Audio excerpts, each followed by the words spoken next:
దేవుని నామానికి మహిమ కలుగునుగాక. మీ అందరికి కూడా వందనాలండి. మనము ఎఫెసీ పత్రికను ధ్యానిస్తూ ఉన్నాం. ఈరోజు ఎఫెసీ పత్రిక మొదటి అధ్యాయము 3వ వచనాన్ని మనము ధ్యానించబోతూ ఉన్నాం. నేను దాన్ని తెలుగులో చదువుతాను, ఆ తర్వాత ఇంగ్లీష్లో కూడా చదువుతాను. ఎఫెసీ పత్రిక మొదటి అధ్యాయము 3వ వచనం. మన ప్రభువైన యేసుక్రీస్తు యొక్క తండ్రియగు దేవుడు స్తుతింపబడునుగాక.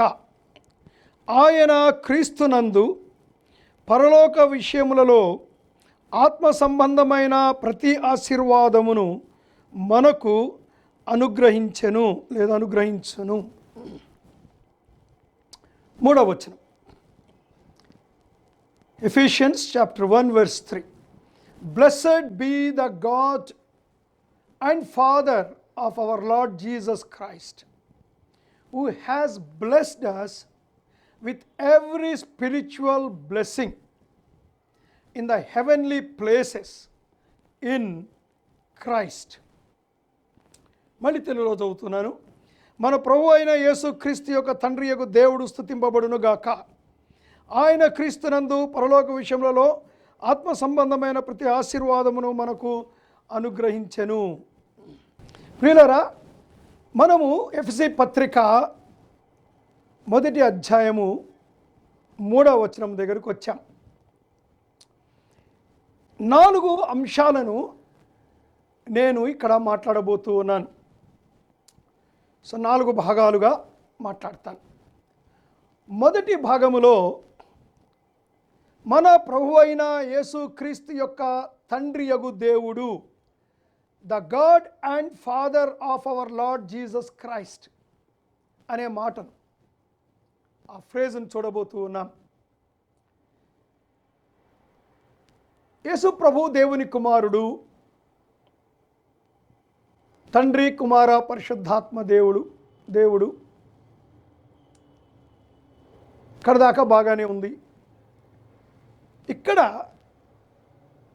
మన యేసుక్రీస్తు యొక్క తండ్రి యగు దేవుడు,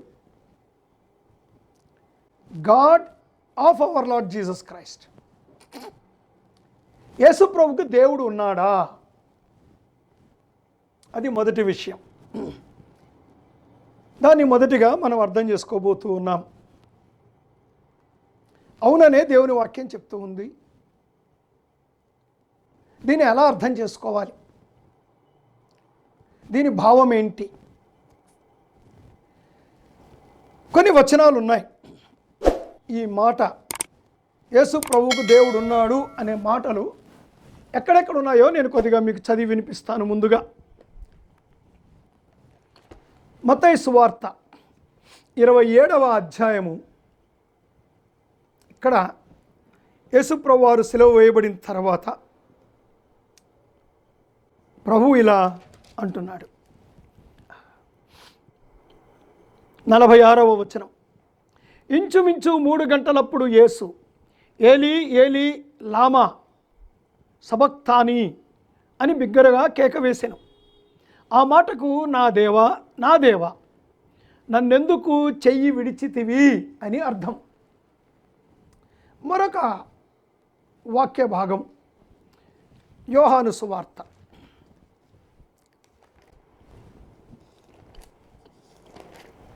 20వ అధ్యాయము 17వ వచనాన్ని చదువుతూ ఉన్నాను. యేసు ప్రభువారు పునరుద్ధానుడైన తర్వాత మాట్లాడుతున్నటువంటి మాట మరియతో. యేసు ఆమెను చూచి మరియా అని పిలిచాను. ఆయన ఆమె వైపునకు తిరిగి ఆయనను హెబ్రీ భాషతో రబ్బూని అని పిలిచాను. ఆ మాటకు బోధకుడని అర్థం. ఇప్పుడు వినండి 17వ వచనం. యేసు ఆమెతో, నేను ఇంకనూ తండ్రి యొద్దకు ఎక్కిపోలేదు గనుక నన్ను ముట్టుకొనవద్దు. అయితే నా సహోదరుల వద్దకు వెళ్ళి మీ తండ్రియు నా తండ్రియు మీ తండ్రియు, నా దేవుడును మీ దేవుడునైనా వాని యొద్దకు ఎక్కిపోవచ్చున్నానని వారితో చెప్పుమనెను. Now Romans chapter 15 verse 6. రోమపత్రిక 5వ అధ్యాయము 6వ వచనం చదువుతూ ఉన్నాను. మీరు ఏకభావం గలవారై ఏకగ్రీవముగా, ఇప్పుడు వినండి, మన ప్రభువైన యేసు క్రీస్తు తండ్రియగు దేవుని మహిమపరుచు నిమిత్తము, యేసు క్రీస్తు తండ్రియగు దేవుడు, ఆ దేవునిని మీరు మహిమపరచు నిమిత్తం. సో రోమా పత్రికలో కూడా మనం చదువుతూ ఉన్నాం. ఇప్పుడు మరొక మాట దగ్గరికి వెళ్తూ ఉన్నాను. ఎఫెసీ పత్రిక, ఇప్పుడు మనము ధ్యానిస్తున్నటువంటి పత్రిక, మొదటి అధ్యాయం 17వ వచనం చదువుతూ ఉన్నాను.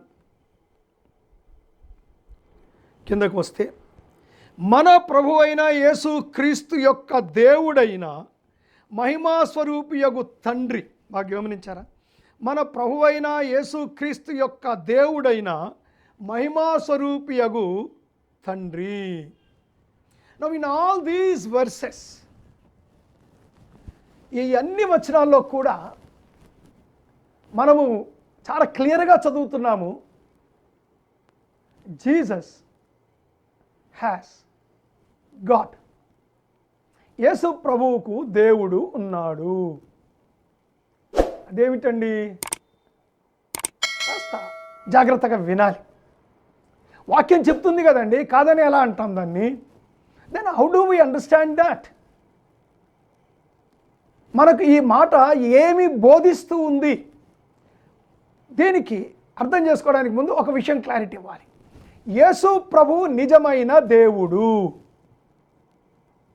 He is true God, nothing less than God our God the father. తండ్రి అయిన దేవునికి ఎక్కువ కాదు, తండ్రి అయిన దేవునికి తక్కువ కాదు. నేను త్రిత్వాన్ని గురించిన మాట్లాడినటువంటి వీడియోల్లో చాలా క్లియర్గా నేను దీన్ని మీకు వివరించాను.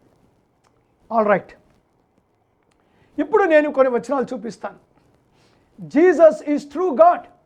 యేసు ప్రభువే నిజమైనటువంటి దేవుడు. యేసు ప్రభు నిజమైనటువంటి దేవుడు అనే విషయాన్ని మనం చూడబోతూ ఉన్నాం. చూడండి, నేను కొన్ని మాటలు చదువుతాను.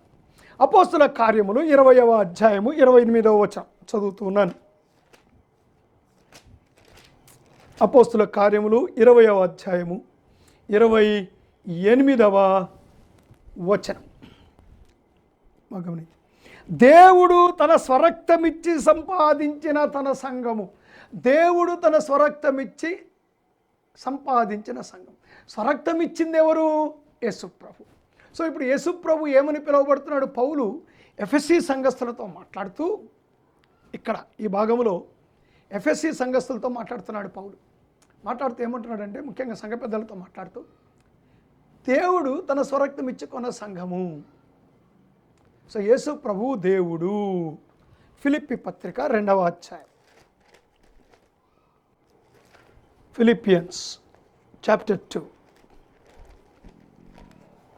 verse 6.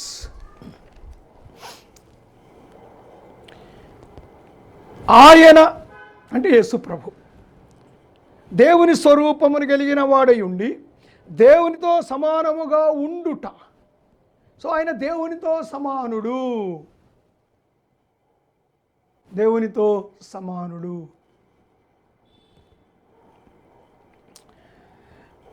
సమానముగా ఉండుట విడిచిపెట్టకూడని భాగ్యమని ఎంచుకొనలేదు, కానీ మనుషుల పోలికగా పుట్టి అనే మాట మనం అక్కడ చదువుతూ ఉన్నాం. నౌ తీతు పత్రిక, టైటస్, చాలా వచనాలు ఉన్నాయి, కానీ నేను డైరెక్ట్గా ఉన్న రెఫరెన్స్లు మాత్రమే నేను మీకు చూపిస్తున్నాను. 2:13 అనగా మహాదేవుడును మన రక్షకుడునైన యేసుక్రీస్తు మహిమ యొక్క ప్రత్యక్షత కొరకు ఎదురు చూచుచు. ఎవరి కొరకు ఎదురు చూస్తున్నాం? యేసు ప్రభు కొరకు ఎదురు చూస్తున్నాం. ఏమండి, తండ్రి అయిన దేవుడు వస్తాడని ఎదురు చూడటంలే. మొదటి రాకడలో ఏ కుమారుడైన దేవుడు వచ్చాడో ఆ దేవుడే మళ్ళీ వస్తాడని ఎదురు చూస్తున్నాం. యేసు ప్రభు గురించి రాస్తే ఏమంటున్నాడు? మహాదేవుడు. Is great God. యేసు ప్రభు మహాదేవుడు అనే మాట మనము చదువుతూ ఉన్నాము. ఇప్పుడు 1 యోహాను పత్రిక 5వ అధ్యాయం 2వ వచనం చదువుతున్నాను.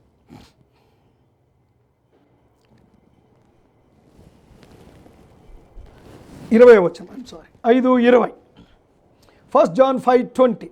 మనము సత్యవంతుడైన వానిని ఎరగవలనని దేవుని కుమారుడు వచ్చి మనకు వివేకము అనుగ్రహించి ఉన్నాడని ఎరుగుదుము. మనము దేవుని కుమారుడైన యేసుక్రీస్తునందున్న వారమై సత్యవంతుని అందున్నాము. ఆయనే నిజమైన దేవుడును నిత్య జీవమునై ఉన్నాడు. మహాదేవుడు, నిజమైన దేవుడు, దేవునితో సమానమైన వాడు దేవుడు. So the word of God is very clear that Jesus Christ is great God and true God, same as God. ఇంకా చాలా వచనాలు, ఇండైరెక్ట్ వెర్సెస్ చాలా ఉన్నాయి, వాటి జోలికి వెళ్ళట్లేదు నేను. సో మొదటి క్లారిటీ తీసుకుంటున్నాం. ఇప్పుడు మరి ఇక్కడ ఏమని అర్థం చేసుకుందాం. చూడండి, ఇప్పుడు మనం చదివిన అన్ని వాక్య భాగాల్లో అంటే తండ్రి యేసు ప్రభువుకు దేవుడు అని చదివినటువంటి వాక్య భాగాలన్నింటిలో కూడా తండ్రితో కలిపి వాడబడింది. The word God is coupled with the word Father. So తండ్రి అనే మాటతోనే దేవుడు అనే మాట కలిపి చెప్తున్నాడు. ఒక రకంగా ఇది ఒక సంయుక్త పదం. తండ్రి అయినా దేవుడు, దేవుడైనా తండ్రి, ఎలాగైనా అందాం. So the word God is coupled with God the Father. So తండ్రి అనే పదంతో కలిపే దేవుడు అనే పదము వాడబడింది అనే విషయాన్ని మనం గుర్తించాలి. ఇప్పుడు నేను మరొక మాట చూపిస్తాను. హెబ్రీయులకు రాసినటువంటి పత్రిక 1వ అధ్యాయం 8వ వచనములో తండ్రి అయినటువంటి దేవుడు కుమారుడైనటువంటి యేసు ప్రభువును ఏమని పిలుస్తున్నాడో చూడండి. తన దూతలను వాయువులుగాను తన సేవకులను అగ్నిజ్వాలలుగాను చేసుకునివాడు అని తన దూతను గూర్చి చెప్పుచున్నాడు. కానీ తన కుమారుని గూర్చి అయితే దేవా ఏమని పిలుస్తున్నాడండి? తండ్రి కుమారుణ్ణి దేవా. కుమారుడు తండ్రి ఏమని పిలిచాడు? దేవా. సో తండ్రి అయిన దేవునికి దేవుడు ఉన్నాడా? ఉన్నాడు. తండ్రి అయిన దేవునికి దేవుడు ఎవరు? యేసు ప్రభు. కుమారుడైన యేసు ప్రభుకు దేవుడు ఉన్నాడా? ఉన్నాడు. ఆ దేవుడు ఎవరు? తండ్రి. ఇదొక గంభీరమైనటువంటి సత్యము, ఒక గంభీరమైనటువంటి మర్మం. మన మేధస్సు ఎంతవరకు అర్థం చేసుకోగలదో అంతవరకే రాయబడింది అనే విషయాన్ని మనం గుర్తించాలండి. We cannot probe more into this. Whatever is revealed is ours. What is not revealed, that belongs to God. ఏది బయలుపరచబడిందో అది మనది, ఏది బయలుపరచబడలేదో అది దేవునిది. అక్కడికి పోయినాక మనకు అర్థమవుతుందా? ఏమో, అలాంటి గ్యారెంటీ ఏమి ఇవ్వబడలేదు. అర్థం అవ్వచ్చు, అర్థం కాకపోవచ్చు కూడా. We don't know about it. So ఇక్కడ గమనించండి. సో ఇక్కడ ఇది ఎక్కడి నుంచి వచ్చింది? కీర్తన 45లో నుంచి వచ్చింది ఈ మాట. హెబ్రీ గ్రంథకర్త కీర్తన గ్రంథములో నుంచి కోట్ చేశాడు. కీర్తన గ్రంథము 45వ కీర్తన 6-7 వచనంలో ఇలా అంటాడు. దేవా, నీ సింహాసనము నిరంతరము నిలుచును, నీ రాజదండము న్యాయార్థమైన దండము. నీవు నీతిని ప్రేమించి భక్తిహీనులను ద్వేషించుచున్నావు. కావున దేవుడే, నీ దేవుడే చెలికాండ్ర కంటే హెచ్చగునట్లుగా నిన్ను ఆనంద తైలముతో అభిషేకించి ఉన్నాడు. చూశారా? సో ఇక్కడ దేవుడు నీ దేవుడే, దేవా అని పిలుస్తూ ఉన్నాడు. సో ఇక్కడ బాగా గుర్తించాల్సిన అంశం ఏంటంటే యేసు ప్రభువు తండ్రి కన్నా ఏ విషయంలో తక్కువ కాదు.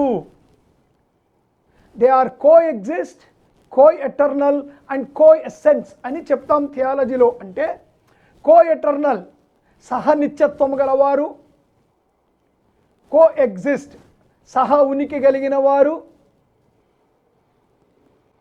కో ఎసెన్షియల్ అంటే సహసారము కలిగినటువంటి వారు, ఒకేలాంటి వారు.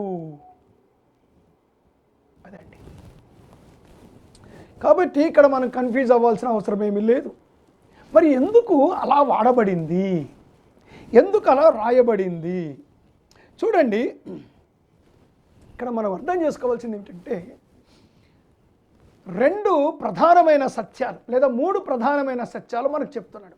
ఒక ప్రధానమైన సత్యం ఏమిటంటే, యేసు ప్రభువు నిజముగా భూమి మీదికి వచ్చాడు. అదండి. ఇప్పుడు మనకు డౌట్ ఏంటి అని అనొచ్చు, మనకేం డౌట్ లేదండి. కానీ ఈ పత్రికలో రాయబడినప్పుడు ఒక తెగ ఉండేది.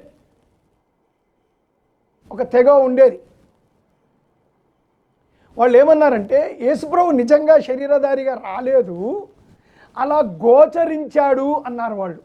అలా శరీరరీత్యా వచ్చినట్టుగా కనపడ్డాడే కానీ ఆయన శరీరరీతిగా రాలేదు అని ఒక తప్పు సిద్ధాంతము ఫస్ట్ సెంచరీలో ఉండింది, చాలా బలంగా ఉండింది. అదండి. అందుకే మొదటి యోహాను పత్రికలు కూడా యోహాను భక్తుడు ఏమంటాడో తెలుసా? మా చేతులు దేనిని తాకి చూచెనో, మా చెవులు మా కన్నులు ఎవరిని చూచెనో. చూశారా? మా చేతులు దేని అంటే the incarnation of Christ is real. The eternal God the son has stepped into the earthly realm.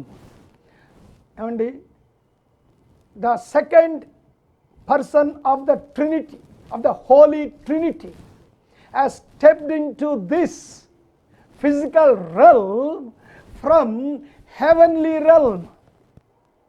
పరలోకము నుండి ఈ ఇహలోకములోనికి కుమారుడైన దేవుడు వచ్చినది సత్యమే, భ్రమ కాదు అనే విషయాన్ని వివరిస్తున్నాడు. It is true. అదండి. లిబరల్ థియాలజియన్స్ కూడా కొద్దిమంది, విపరీతమైన బోధలు చేసేవాళ్ళు కొద్దిమంది ఉన్నారండి. సాక్షులు కావచ్చు, లేకపోతే బ్రెన్నామ్ గ్రూప్ వాళ్ళు కావచ్చు.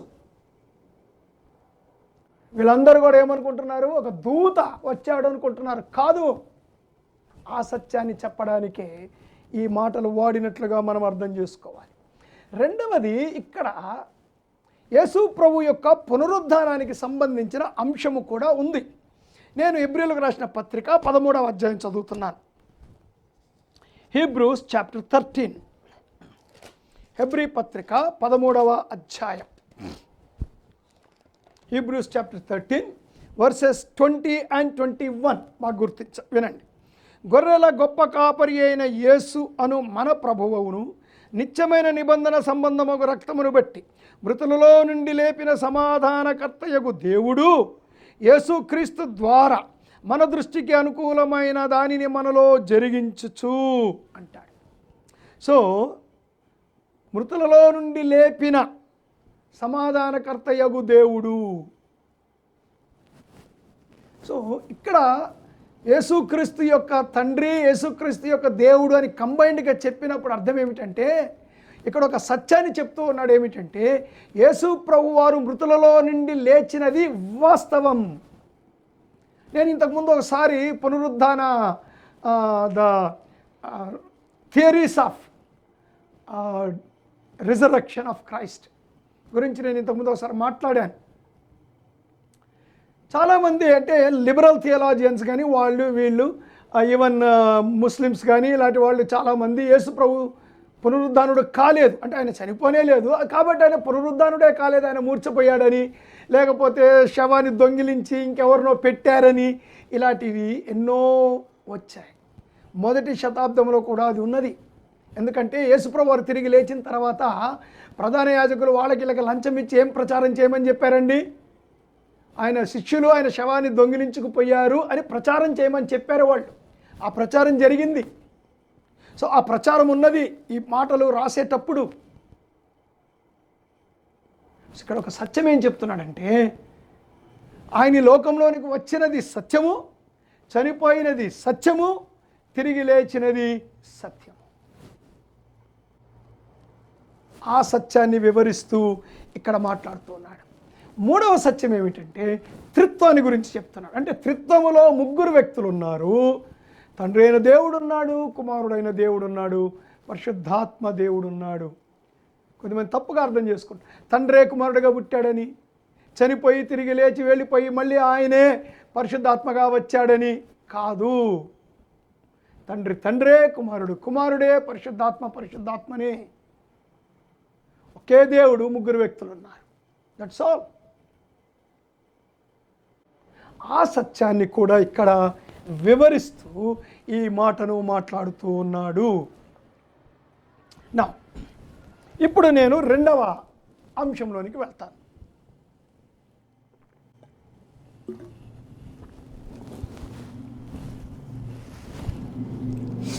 ఎఫెసీయులకు రాసిన పత్రిక 1వ అధ్యాయం 3వ వచనం చదువుతూ ఉన్నాను.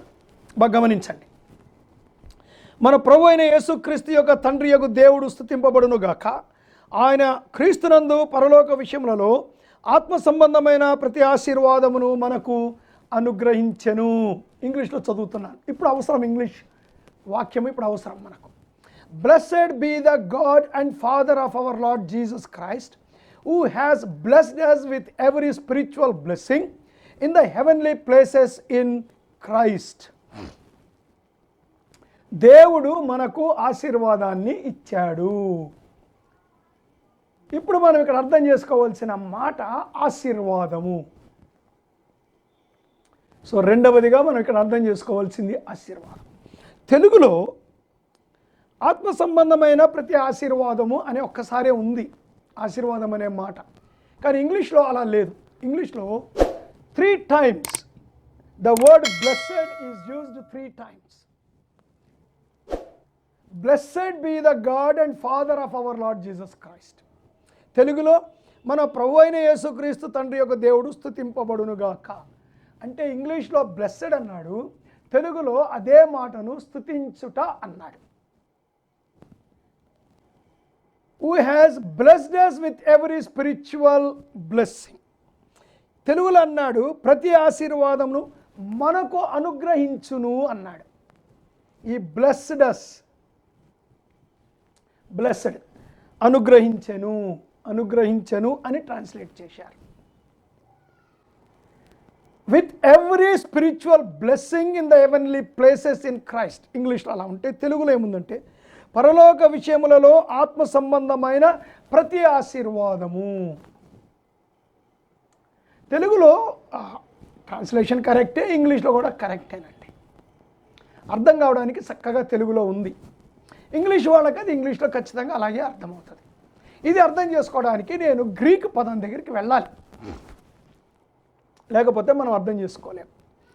గ్రీక్లో ముందు ఈ మాట చెప్తాను.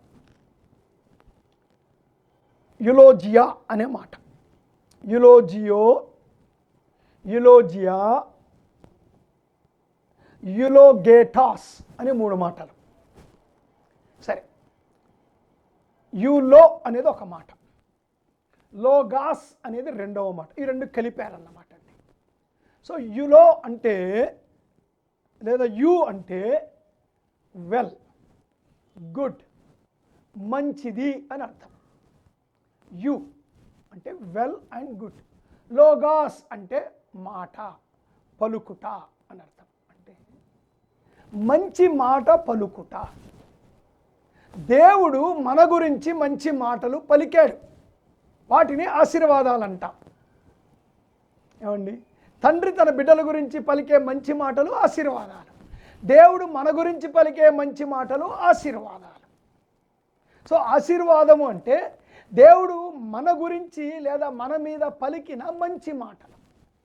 దేవుడు మన గురించి మంచి మాటలు పలికాడు కనుక మనం ఇప్పుడు వాటిని తిరిగి దేవునికి ఇవ్వాలి. అంటే మనము దేవుని గురించి మంచి మాటలు పలకాలి.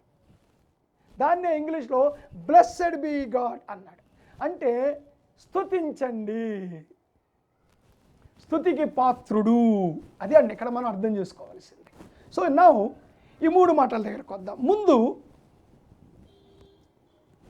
యులోజియో అనే మాట దగ్గరకు వస్తాను.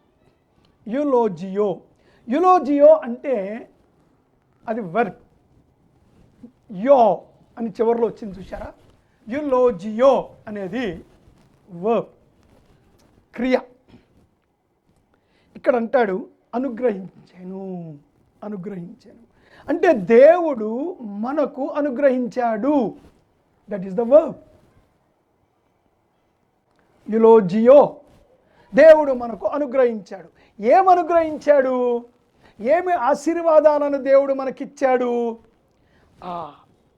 ఆ క్రింద వచనాలు మనము చదివితే 4వ వచనం నుండి మనము ఏమండి 17వ వచనం వరకు మనము చదువుకుంటూ వెళ్తే దేవుడు మనకిచ్చినటువంటి ఆ ఆశీర్వాదాలు ఏమిటో మనకు బాగా అర్థమవుతాయి. 5 నుంచి లేదా 4 నుంచి 6 వచనాల వరకు మనం వచ్చే వారం చేస్తాం. భూతకాలపు ఆశీర్వాదాలు, తండ్రి అయిన దేవుడు మనకు భూతకాలములోనే అనుగ్రహించినటువంటి ఆశీర్వాదాలు అవి ఏంటో మనము చూస్తాం. ఉదాహరణకు దయా సంకల్పము చొప్పున కుమారులుగా స్వీకరించుటకు మనను ముందుగా నిర్ణయించుకొని మనం ఆయన ఎదుట పరిశుద్ధులము నిర్దోషులముగా ఉండాలని ఆయన మనను ఏర్పరచుకొనెను, కుమారత్వాన్ని ఇచ్చాడు, పరిశుద్ధతగా చేయాలని ఆయన నిశ్చయించుకున్నాడు. ఇవన్నీ కూడా జగత్ పునాది వేయబడక మునిపే భూతకాలములో తండ్రి అయిన దేవుడు మనకిచ్చినటువంటి ఆశీర్వాదాలు. తరువాత 8, 9, 10 వచనాలు చూసినట్లయితే వర్తమాన కాలములో యేసు క్రీస్తు ద్వారా తండ్రి అయినటువంటి దేవుడు ఇచ్చినటువంటి ఆశీర్వాదాలు భూతకాలములో అనగా జగత్ పునాది వేయబడక మునిపే.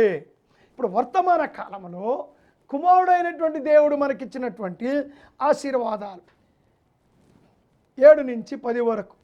ఆయన రక్తము వల్ల మనకు విమోచన, అపరాధములకు క్షమాపణ. చూశారండి, విమోచన, క్షమాపణ, క్రీస్తునందు మనలను సమకూర్చుకొనుట, ఇవన్నిటిని కూడా మనకు ఇస్తున్నాడు. 11 నుంచి 14 వచనాలు వర్తమాన కాలములో నుండి భవిష్యత్ కాలములోనికి వెళ్ళుట. మనము విమోచించబడే వరకు పరిశుద్ధాత్మ మనకు సంచకరువుగా అనుగ్రహించబడెను. పరిశుద్ధాత్మ యందు మనము ముద్రించబడితిమి. So the blessings of God the Holy Spirit, blessings of God the Son Jesus Christ, blessings of God the father.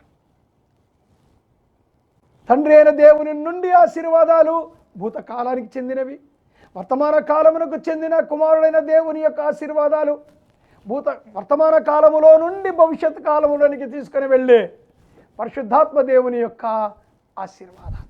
వీటిని గురించి మనము రాబోయే 3 వారాల్లో చూడబోతూ ఉన్నాం. సో అవి వర్బ్. రెండవ మాట మనం ఇక్కడ చూస్తూ ఉన్నాము, యులోజియా అనే మాట చూస్తూ ఉన్నాం. యులోజియా అంటే అది నౌన్. యులోజియో వర్బ్ క్రియ, యులోజియా నౌన్ నామవాచకం. సో ఏంటా నామవాచకము? ఆశీర్వాదము, అది నామవాచకం. సో దేవుడు మనకేమిచ్చాడు? ఆశీర్వాదాన్ని ఇచ్చాడు. ఆ లిస్ట్ ఇందాక చదివాను నేను మీకు. ఆశీర్వాదాన్ని ఇచ్చాడు. ఇప్పుడు 3వ మాట దగ్గరికి వెళ్తున్నాను.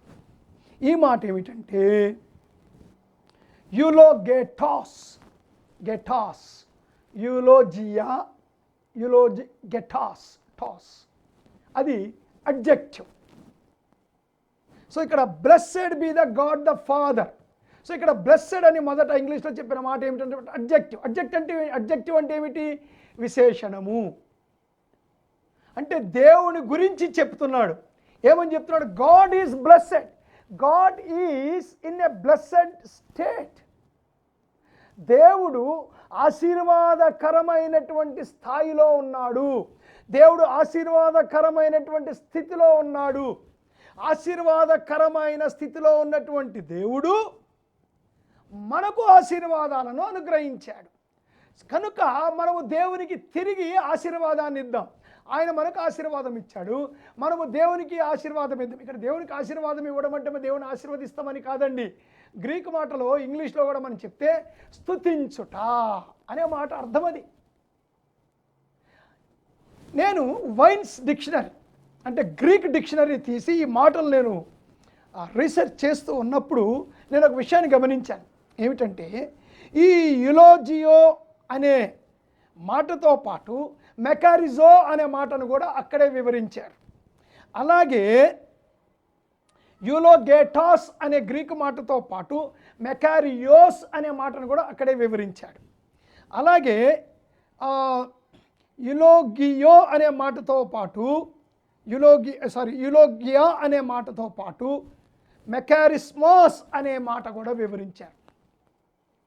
అంటే ఈ మెకారిస్మాస్ లేదా మెకారిజో లేదా మెకారియోస్ అనే ఈ మాటలు గ్రేస్ బాప్టిస్ట్ చర్చ్ వాళ్ళకి బాగా తెలుసు. ఎందుకంటే నేను కొండ మీద ప్రసంగం 5వ అధ్యాయం మాట్లాడినప్పుడు ధన్యుడు ధన్యుడు ధన్యుడు. సో మెకారియోస్ అంటే ధన్యుడు, ఆశీర్వాదకరమైన వాడు. ఈ రెండు మాటలు కలిపే ప్రయాణం చేస్తాయి. సో దేవుడు ధన్యకరమైన స్థితిలో ఉన్నాడు, ఆయన మనల్ని ధన్యులుగా చేశాడు, ఆయన మనల్ని ధన్యులుగా చేశాడు. He blessed us. కనుక మనము తిరిగి దేవునికే మంచి మాటలు చెప్పాలి. దేవుడు మన గురించి మంచి మాటలు పలికాడు కనుక మనము దేవుని గురించి మంచి మాటలు పలకాలి, మంచి మాటలు పలకాలి. అది రెండవ విషయం, ఆశీర్వాదం. మొత్తం 4 విషయాలు చెప్పుకుందామండి. ఇప్పుడు 3వ విషయం చెప్పుకుందాం. Now I'm going to the third word. 3వ మాట దగ్గరికి వెళ్తున్నాను, 3వ భాగంలోనికి వెళ్తున్నాను.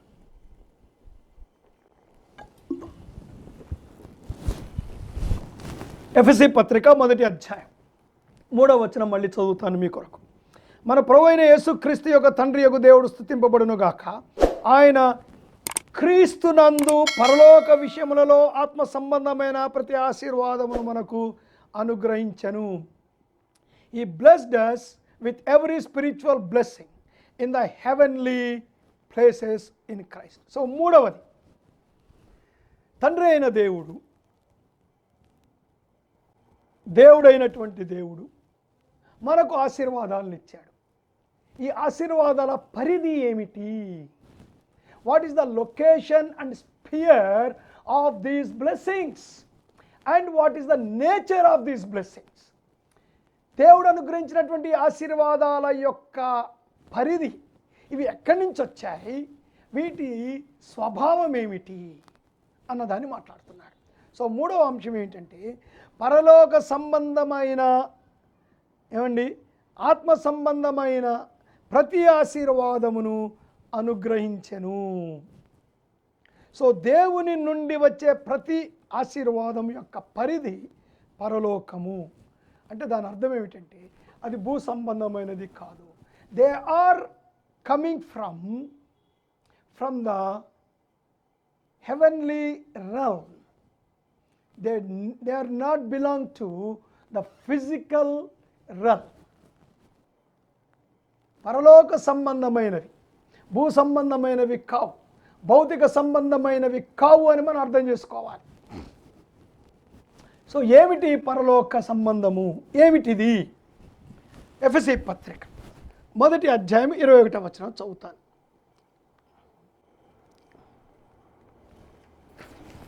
Ephesians chapter 1 verse 21 చూడండి.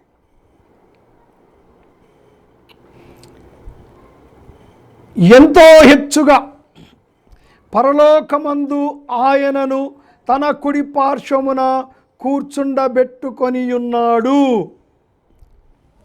అంటే యేసుప్రభువారు తిరిగి లేచిన తర్వాతనే, ఆయన మరణాన్ని జయించి తిరిగి లేచిన తర్వాత, ఆయన పునరుద్ధానుడైనప్పుడు ఆయన పైకి వెళ్ళి దేవుని యొక్క కుడి పార్శ్వమున సింహాసనం మీద కూర్చున్నాడు. So that is the place where Christ is seated. యేసుప్రభు వారు కూర్చున్నటువంటి స్థలము. ఇప్పుడు ఇంకొక మాట చూద్దాం. 2వ అధ్యాయము 7వ వచనం. క్రీస్తు యేసునందు మనలను ఆయనతో కూడా లేపి పరలోకమందు ఆయనతో కూడా కూర్చుండబెట్టెను. చూశారా? సో ఇక్కడ కూర్చుండబెట్టెను. మనం 2వ అధ్యాయం 7వ వచనానికి వెళ్ళినప్పుడు దాని గురించి బాగా ఆలోచన చేద్దాం, అర్థం చేసుకుందాం. బట్ హియర్ పరలోకము నుండి అంటే యేసు ప్రభు సింహాసనము నుండి, దేవుని యొక్క సింహాసనం నుండి, అంటే they are from the sovereign power and sovereign will of God we have received them. దేవుని యొక్క సార్వభౌమత్వపు అధికారములో నుండి, దేవుని యొక్క సార్వభౌమత్వము చిత్తములో నుండి ఆయన సంకల్పించాడు కనుక ఇవ్వాలని మనకు అక్కడి నుంచి వచ్చాయి. అంటే ఇంకొక మాట చెప్పాలంటే, God has blessed us with all the blessings that heaven can give. పరలోకము ఇవ్వగలిగినటువంటి ఆశీర్వాదాలను ఆయన మనకు ఇచ్చాడు. మనము పరలోకము ఇవ్వగలిగే వాటన్నిటినీ పొందడానికి నిర్ణయించబడ్డాము. ఇక దేవుని స్తుతించకుండా ఎలా ఉండగలమండి?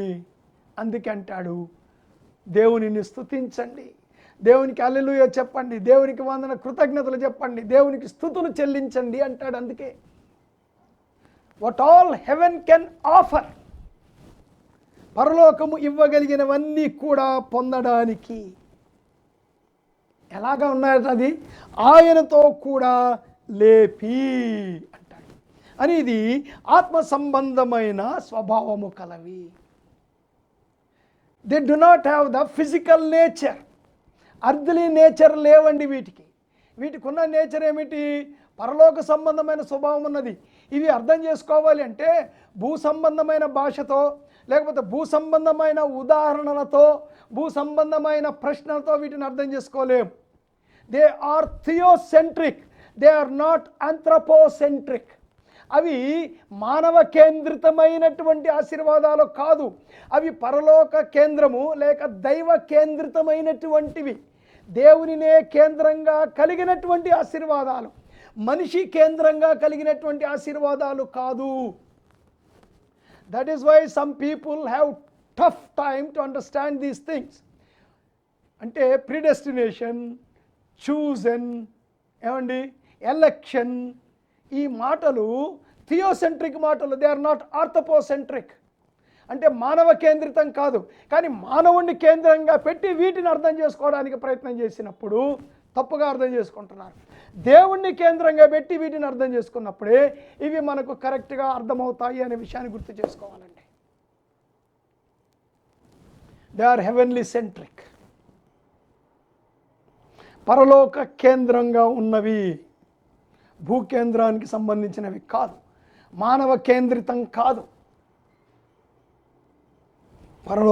అవి ఆత్మ సంబంధం. అందుకే ఆయనతో కూడా లేపి అన్నప్పుడు మనం ఇక్కడ అర్థం చేసుకోవాల్సింది ఏమిటంటే, ఆత్మ సంబంధమైనవి, పునరుద్ధానానికి సంబంధించినటువంటివి. చూడండి, ఆత్మ సంబంధమైనవి అన్నప్పుడు అర్థం చేసుకోవాలి అంటే మనం 1 కొరింథీ పత్రిక 15వ అధ్యాయం దగ్గరికి వెళ్ళి తీరాలి. ఎందుకంటే యేసు ప్రభు ఆయన తిరిగి లేచిన తరువాత తండ్రి కుడి పార్శ్వమున ఆసీనుడైనాడు. మనము కూడా తిరిగి లేచిన తర్వాత ఆయనతో కూడా లేపి మనలను అక్కడ కూర్చుండబెట్టాను. సో చాప్టర్ 15 1 కొరింథియన్స్ 42 నుంచి 44 వరకు. మృతుల పునరుద్ధానమును అలాగే శరీరము క్షయమైనదిగా విత్తబడి అక్షయమైనదిగా లేపబడును.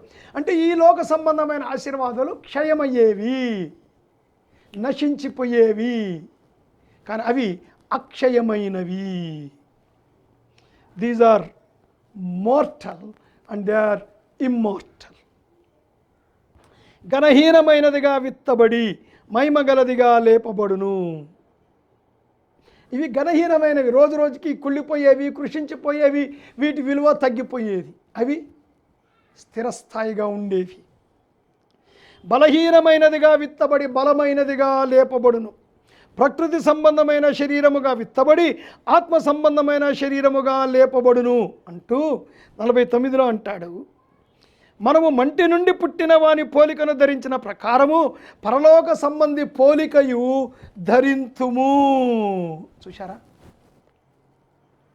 పరలోక సంబంధమైన పోలిక కూడా మనము ధరిస్తాము అంటాడు.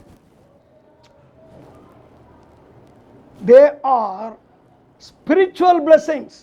చాలామంది ఈ వాక్యాన్ని చూపించి దేవుడు నీకు 3 బెడ్రూమ్ల ఇల్లు ఇస్తాడు, నీకు కారు ఇస్తాడు, నీకు అవి ఇస్తాడు, పరలోక సంబంధమైన ఆత్మ సంబంధమైన అని ఇంత క్లియర్గా చెప్తుంటే కొద్దిమందికి చాలామందికి బాధ వేసేసి, అయితే దేవుడు మనకి ఏమి ఈ లోకంలో ఆశీర్వాదాలు ఇవ్వడా అని మీరు అడగవచ్చు.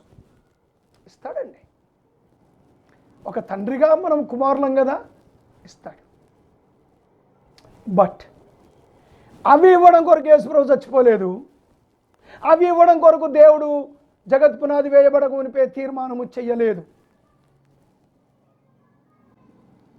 దేవుని యొక్క ఆశీర్వాదాలను, పరలోక సంబంధమైన ఆశీర్వాదాలను నశించిపోయే, క్షయమయ్యే, మనము విడిచిపెట్టి వెళ్ళిపోయే వీటికి సమానంగా చేయడము దైవ దూషణ అవుతుంది తప్ప మరి ఇంకేమవ్వదండి.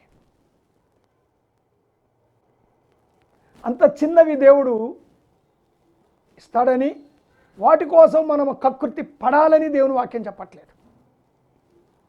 He is giving us the eternal valued, eternally విలువైనటువంటివి, నిత్యత్వపు విలువలు కలిగినవి.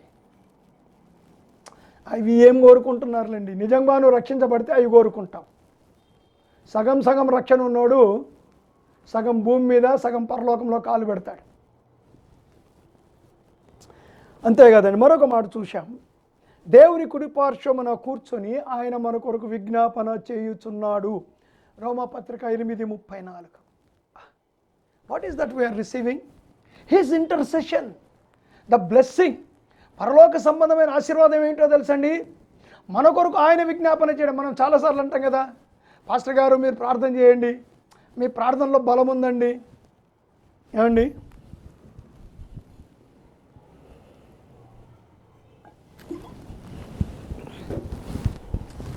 చాలామంది భక్తులు చెప్తున్నారు టీవీల్లో, నేనున్నాను కదా మీ కొరకు ప్రార్థన చేయడానికి, నేను ప్రార్థన చేస్తాను కదా రండి. నేను అలా ఎప్పుడు చెప్పలేదండి. ఒక విషయం గుర్తుపెట్టుకుందాం, ఒక మనిషి ప్రార్థన మనం కోరుకోవడం తప్పు కాదు. మనం ఒకరి కొరకు ఒకరం ప్రార్థనలు చేసుకోవాల్సిందే. పౌలు అంటాడు, ఫిలిప్పీయులారా మీరు నా కొరకు ప్రార్థన చేయండి, నేనే మీ కొరకు ప్రార్థన చేస్తా, నేను మీకంటే ఎక్కువ, నా కొరకు మీరు ప్రార్థన చేసే అవసరం లేదని చెప్పట్లే. పౌలు లాంటి భక్తుడికే సంఘం యొక్క ప్రార్థన అవసరమైతే నాలాంటివాడికి మీ ప్రార్థన ఇంకెంత అవసరం అండి? నా భార్యకు మీలాంటి వాళ్ళ ప్రార్థన ఇంకెంత అవసరం అండి? I'm not talking about it. అసలు యేసు ప్రభువే మన కొరకు ప్రార్థన చేస్తున్నాడు. That is the blessing. అదండి దీవెన. What a powerful prayer. మన ప్రార్థన కొన్నిసార్లు దేవుడు వినడేమో అని అనట్లేదు, వినడు కొన్నిసార్లు. కానీ యేసుప్రభు ప్రార్థన, యేసుప్రభు ప్రార్థన వాట్ ఏ బ్లెస్సింగ్. అది ఆశీర్వాదం. మనం ఎదురు చూసేది కూడా పరలోకము కొరకే ఎదురు చూస్తున్నాం. పౌలు అదే అంటాడు, ఫిలిప్పీలకు రాసిన పత్రిక 3వ అధ్యాయం 19-21 వచనాల్లో పౌలు భక్తుడు అదే అంటాడు. ఏమంటున్నాడు? పరలోకము సంబంధమైన ఈ దీన శరీరం మీద దానిని కప్పుకోవాలని కోరుకుంటున్నాను అంటాడు. చదువుతాను, వినండి. చాలా చక్కటి మాట. ఫిలిప్పీ 3వ అధ్యాయం 19 నుంచి చదువుతున్నాను. నాశనమే వారి అంతము, వారి కడుపే వారి దేవుడు. వారు తాము సిగ్గుపడవలసిన సంగతుల యందు అతిశయపడుచున్నారు, భూ సంబంధమైన వాటి యందు మనసుంచుచున్నారు. భూ సంబంధమైన ఆశీర్వాదాల మీద మనసుంచుతున్నారు. మన పౌరస్థితి పరలోకమందున్నది. అక్కడ నుండి ప్రభువైన యేసు క్రీస్తు అని మన రక్షకుని కొరకు కనిపెట్టుకొని ఉన్నాము. సమస్తమును తనకు లోపరుచుకొన జాలిన శక్తిని బట్టి ఆయన మన దీన శరీరమును తన మహిమగల శరీరమునకు సమరూపము గల దానిగా మార్చును. 2వ కొరింథీ పత్రిక 5వ అధ్యాయం పౌలు ఇలా అంటాడు, మనము దిగంబరులముగా కాక వస్త్రము ధరించుకొనిన వారముగా కనబడును. కాబట్టి పరలోకము నుండి వచ్చు మన నివాసము దీనిపైన ధరించుకొని అపేక్షించుచు దీనిలో మూలుగుచున్నాము. చూశారండి, పరలోక సంబంధమైన ఆశీర్వాదము, ప్రతి ఆత్మ సంబంధమైన ఆశీర్వాదమును ఆయన మనకు అనుగ్రహించను. అదండి, that is called the blessed state. ఆశీర్వాదకరమైన స్థితి, ధన్యకరమైన స్థితి. అందుకే దేవుణ్ణి స్తుతిద్దామంటాడు, దేవుణ్ణి గణపరచండి అంటాడు, దేవుణ్ణి ఆరాధించండి, స్తుతించండి అంటాడు. ఇప్పుడు నేను 4వ విషయంలోనికి వెళ్తాను.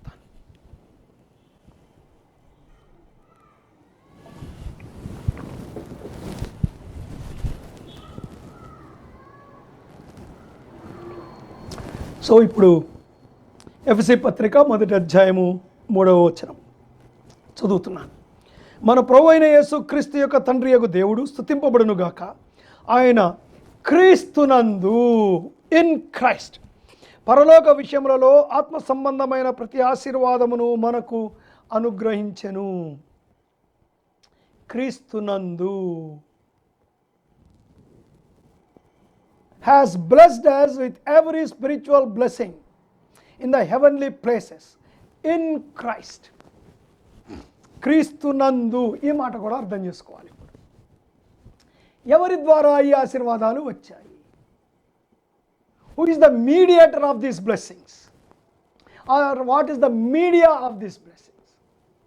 ఈ ఆశీర్వాదాలను మన వద్దకు తెచ్చినది ఎవరు? ఎవరిలో? క్రీస్తునందు. ఇది మనం కొద్దిగా అర్థం చేసుకోవాలి. జాగ్రత్తగా వినండి. ఈ ఎఫెసీ పత్రికలో క్రీస్తునందు, క్రీస్తు ద్వారా, క్రీస్తు వలన, క్రీస్తుతో మనము పొందే ఆశీర్వాదాలు, ఇన్ క్రైస్ట్, త్రూ క్రైస్ట్, ఏమండి, ఇలాంటి మాటలు మనము ఎఫెసీ పత్రికలో 28 సార్లు ఉన్నాయండి. 28 టైమ్స్. కేవలము ఎఫెసీ పత్రికలో మాత్రమే క్రీస్తు నందు మనము పొందేవి, క్రీస్తు ద్వారా, క్రీస్తులో మనము పొందబోయేవి, పొందినవి, వీటన్నిటి గురించి 28 ఉన్నాయి. అయితే మొత్తం క్రొత్త నిబంధనలో నేను పర్సనల్ ఎవాంజలిజం, వ్యక్తిగత పరిచర్య అనే బుక్ ఒకటి నేను రాశాను. అందులో లాస్ట్లో ఒక లిస్ట్ ఇస్తాను, నేను లిస్ట్ ఇచ్చాను. అది నా సొంత లిస్ట్ కాదండి. బాబ్ థిమ్ జూనియర్ అని ఒక డాలస్ సెమినరీలో ఒక థియలాజియన్, ఇప్పుడు ఆయన కాదు, 50 ఏళ్ల కిందట ఆయన చనిపోయాడు కూడా. ఆయన దగ్గర 60-70 బుక్లెట్స్ రాశాడు. నేను ఇంచుమించుగా 30-40 చదివాను, జ్ఞాపకం లేదు. అందులో నుంచి తీసుకున్నవి. సో 52 ఆశీర్వాదాలు కనపడతాయండి యేసు ప్రభువు ద్వారా. అంటే యేసు ప్రభు వారు చనిపోయి తిరిగి లేవడము ద్వారా మనము పొందినటువంటి ఆశీర్వాదాలు 52 మెయిన్ ఇస్తాడు. అందులో మళ్ళీ సబ్ డివిజన్స్ దగ్గర 46 ఇస్తాడు. మళ్ళీ సబ్ డివిజన్స్ ఒక 10-15 ఉన్నాయి. అంటే ఆలోచించండి, మొత్తం మోర్ దాన్ 100.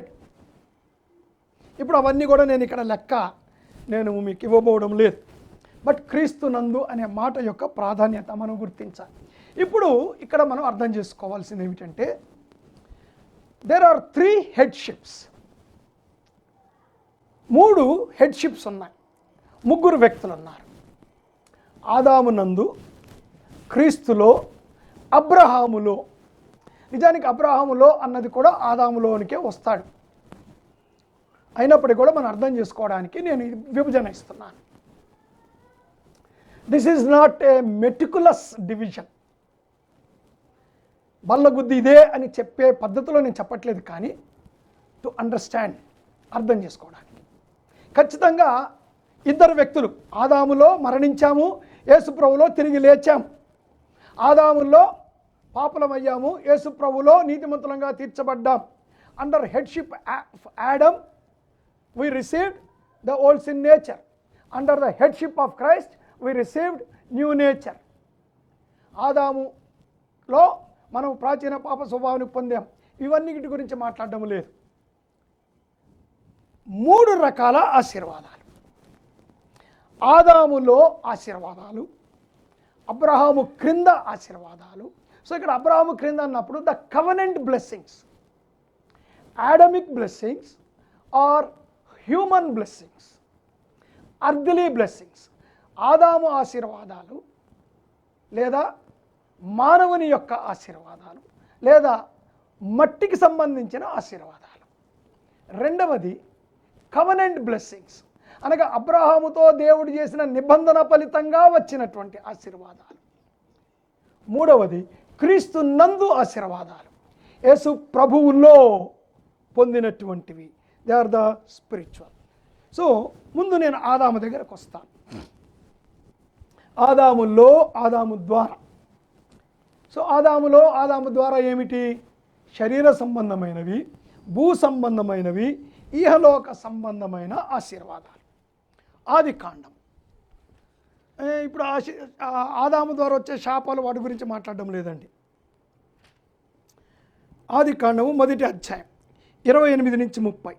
దేవుడు వారిని ఆశీర్వదించెను. ఎట్లనగా, మీరు ఫలించి అభివృద్ధి పొంది విస్తరించి భూమిని నిండించి దానిని లోబర్చుకొనుడి.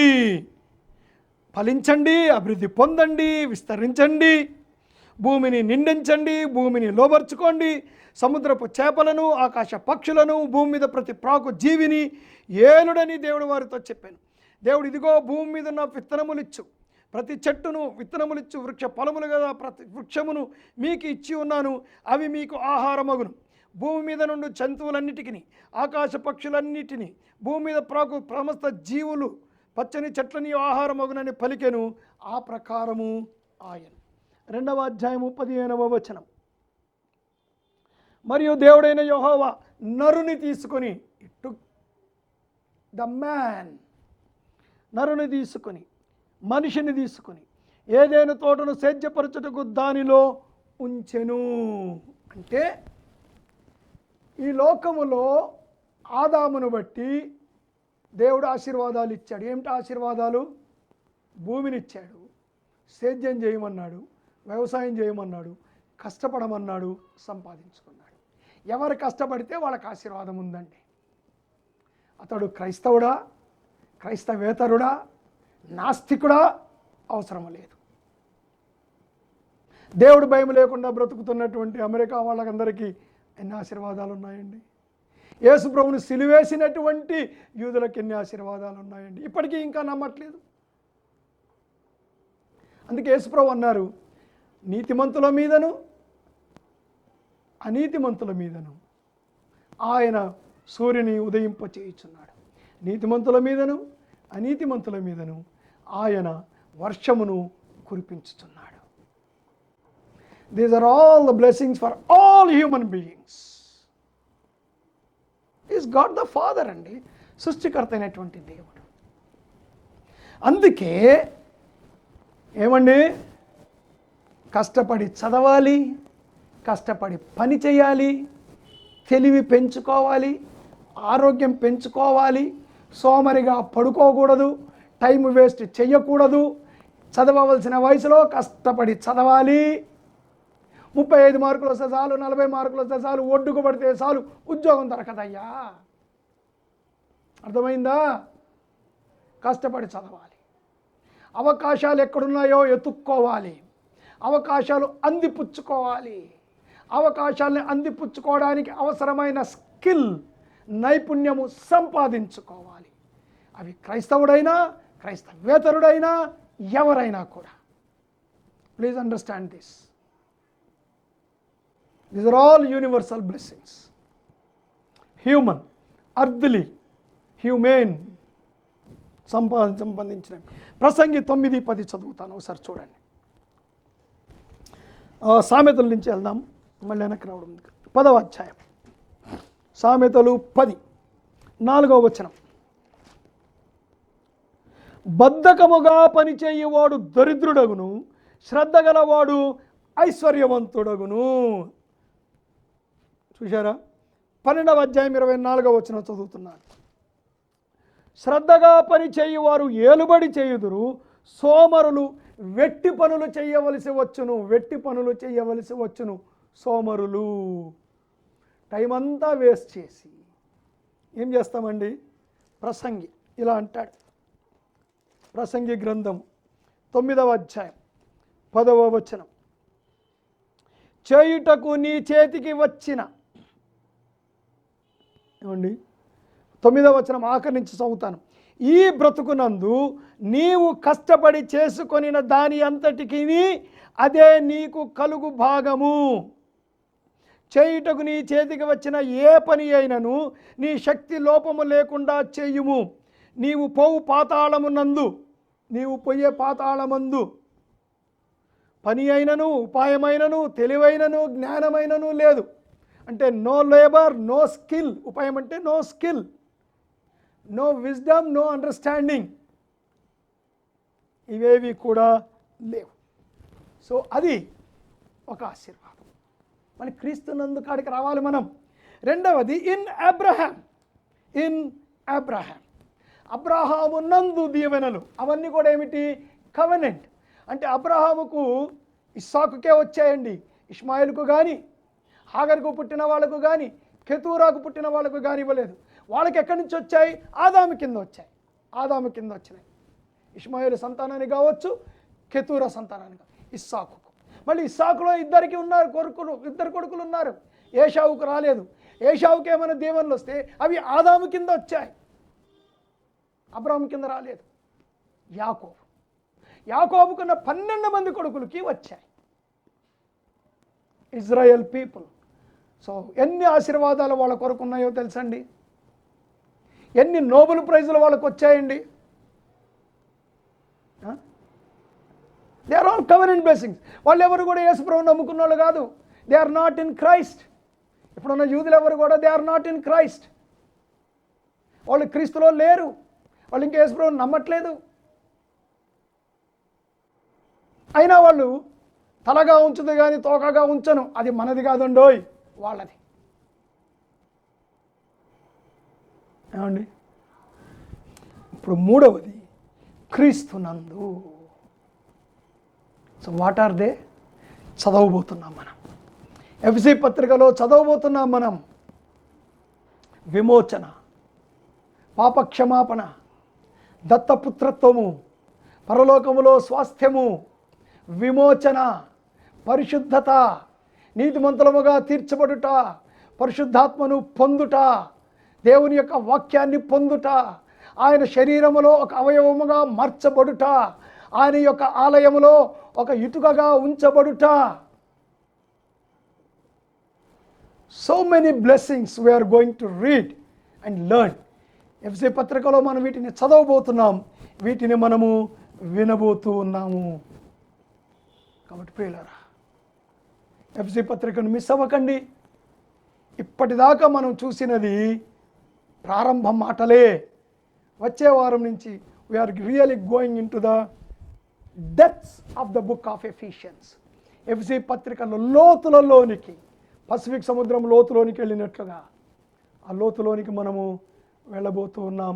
సిద్ధపడండి, పత్రిక బాగా చదవండి. దేవుడు మిమ్మను దీవించును గాక.